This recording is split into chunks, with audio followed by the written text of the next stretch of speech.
हजारे की तहरीक से जन्म लेने वाली जमात आम आदमी पार्टी 12 साल बाद दिल्ली के इख्तिदार से बाहर। आपदा वाले ये कहकर राजनीति में आए थे कि हम राजनीति बदल डालेंगे। मोदी सरकार ने सब रिकॉर्ड तोड़ दिए हैं। जालिमों, मोदी दिल्ली भी जीत गया है। तो भाई क्या ही बात है, कभी ये ऐसा सोचा जा सकता था? सर ये हुआ क्या? ये हो कि गया है, फाइन है, होया कीजिए। अन्ना हजारे जी काफी समय से इन आपदा वालों के कुकर्मों की पीड़ा झेल रहे थे। मैं आपसे सिलसिला दराज करते हुए कुछ और भी पूछ ही लेती हूँ कि कुछ झटके महसूस किए जाएंगे। पिछले साल तक कोई ये सोच भी नहीं सकता था कि बीजेपी इतनी भारी एक्सपीरियंस के साथ जो है दिल्ली में होने वाली इलेक्शन जीत जाएगी। इंडिया के प्राइम मिनिस्टर नरेंद्र मोदी की कामयाबी की क्या वजह है? क्या वजह है कि वो हर इलेक्शन जीत जाते हैं? और जलसा में जो लोग आएंगे वहाँ काफी जज्बाती होंगे, इसमें तो कोई शक नहीं है। और स्पीचेस भी बिल्कुल जज्बाती किस्म की होंगी, बिकॉज वो माहौल ही ऐसा है वहाँ। श्री नरेंद्र मोदी जिंदाबाद, मोदी मोदी। बीजेपी ने मैदान मार लिया। 70 में से 48 नशिस्तें हासिल की। साबिक वजीर आला अरविंद केजरीवाल और डिप्टी वजीर आला मनीष सिसोदिया भी अपनी नशिस्तें ना बचा सके। दिल्ली के लोगों में एक उत्साह भी है, एक सुकून भी है। जय हिंद दोस्तों दिल्ली विधानसभा चुनाव का परिणाम आ गया है। बीजेपी ने 70 सदस्यीय विधानसभा में 48 सीटें जीतकर पूर्ण बहुमत हासिल किया और दिल्ली में चल रहा 27 वर्षों का अपना राजनीतिक वनवास समाप्त किया है। वहीं एक दशक पहले अन्ना आंदोलन से निकले आम आदमी पार्टी को एक दशक बाद राष्ट्रीय राजधानी में सत्ता गंवानी पड़ी। बीजेपी जहां अपनी जीत का जश्न मना रही है, वहीं आप में हार का मातम पसरा है। लेकिन कांग्रेस के लिए दिल्ली में लगातार तीसरी बार कुछ भी हाथ नहीं लगा। दोस्तों दिल्ली के चुनाव पूरे सोशल मीडिया पर वायरल हो रखे हैं और इन चुनाव परिणाम के आने के बाद जहां बीजेपी ने जीत हासिल की है, तो पाकिस्तान में भी इस बात की मिर्ची लगी है। तो इसी क्रम में देखते हैं आगे पाकिस्तानियों के इस चुनाव के पीछे कैसा रिएक्शन है। देखते हैं दोस्तों वीडियो में आगे। 27 इयर्स में बीजेपी ने ये रिक्लेम किया है दिल्ली को। जी good evening and good morning and good afternoon. और जहां पर भी आप जहां पर हैं, इस वक्त पूरी दुनिया में एक ही खबर चल रही है, और वो पूरी दुनिया में जो खबर चल रही है वो ये है कि मोदी की पार्टी बीजेपी ने लैंडस्लाइड विक्ट्री ली है दिल्ली में। आफ्टर 27 इयर्स, 27 साल के बाद रिक्लेम किया है दिल्ली को बीजेपी ने।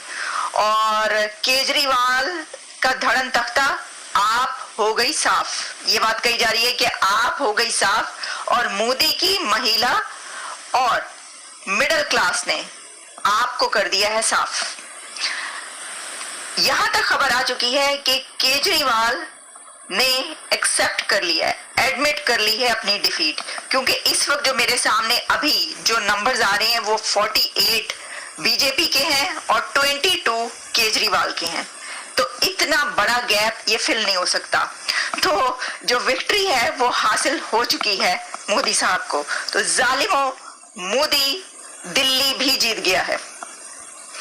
तो भाई क्या ही बात है, कभी ये ऐसा सोचा जा सकता था? सर ये हुआ क्या? ये हो कि गया है, फाइन है, होया कीजिए। तो हम आपको बताते हैं कि ये क्या हुआ है।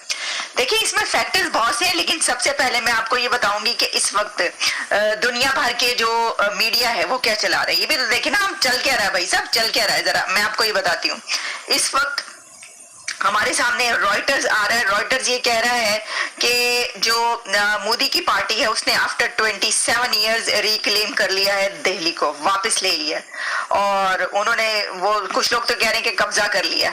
अब देखिए, आप इसको कब्जा करना कहे, जीत गए हैं और जाहिर है कि जो जीतेगा तो उसी के हाथ फिर आएगा। अच्छा, फिर ये है कि दिल्ली इलेक्शन रिजल्ट्स जो डेवलपमेंट है वो जीती है।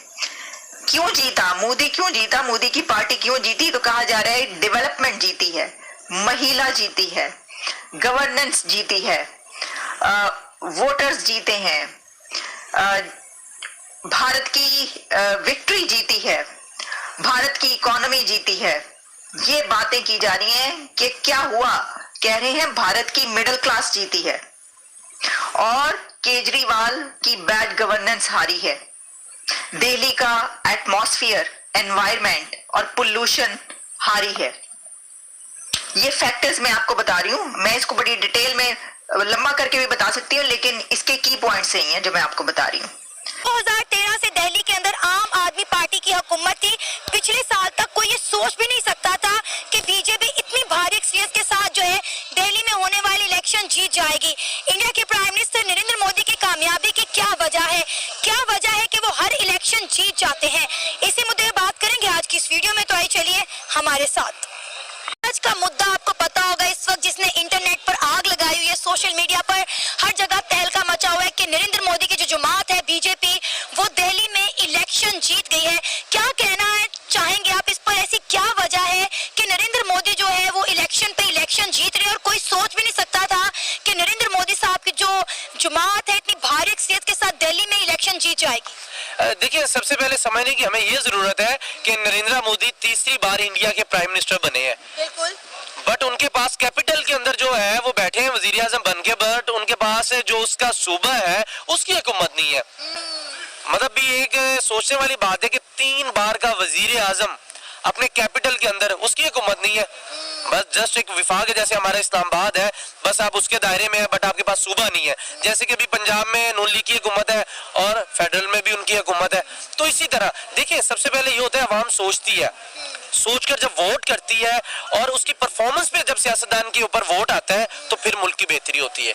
देखिए, शख्सियत की जरूरत नहीं है, किसी भी मुल्क में शख्सियत की कोई असर नहीं है। देखिए, नरेंद्र मोदी अगर कुछ ना करते, अवाम वोट देती है उनको? कभी भी नहीं वोट देते।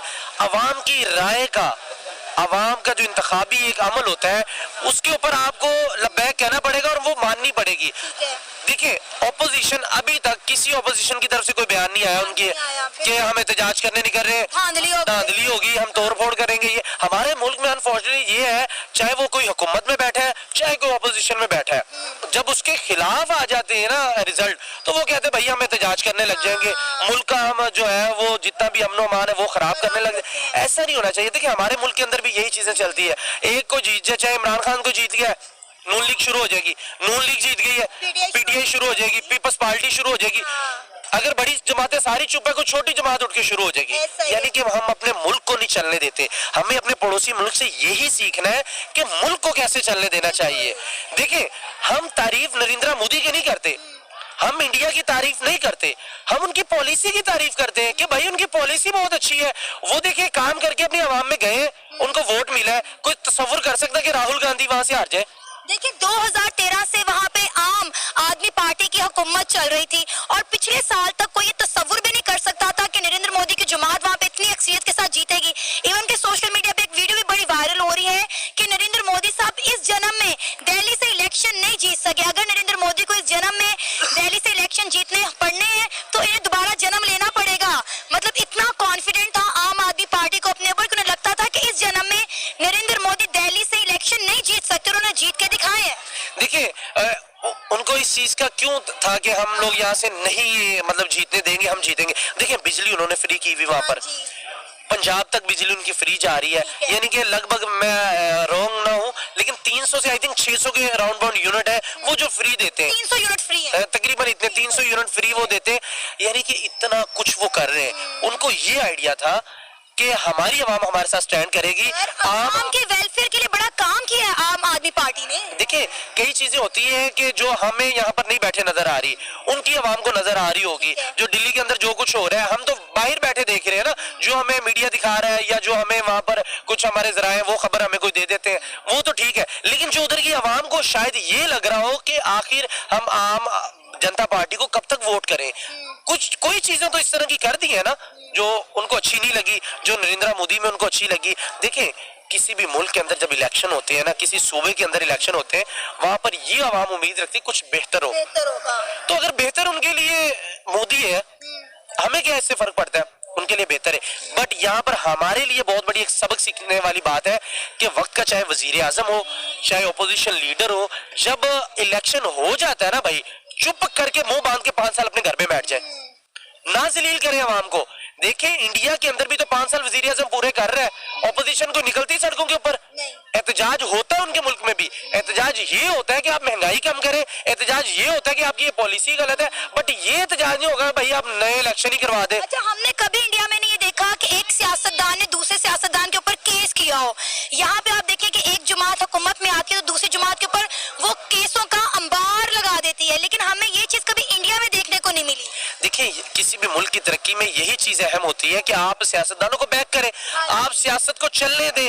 आप हर एक लिमिट होती है, आप उसके अंदर सियासतदान रहे, इदारे उसके अंदर रह के काम करते हैं, वो मतलब मुल्क ठीक चलता है। अब देखें कि यहाँ पर जो आता है वो एक इस तरह की आईनी तरमीम लेके आ जाता है, अपने लिए लेके आ जाता है, अवाम को उससे कोई फायदा नहीं है, अपने लिए लेके आता है और दूसरे सियासतदान के ऊपर वो उंगली उठाता है। उसको ये सोचना चाहिए कि 5 साल के लिए कुर्सी मुझे मिली है, बाद में शायद इसी के पास चली जाए, तो ये शायद मेरे ऊपर ना उंगली उठाना शुरू हो जाए, ये मुझ पे केस ना करने चले जाए।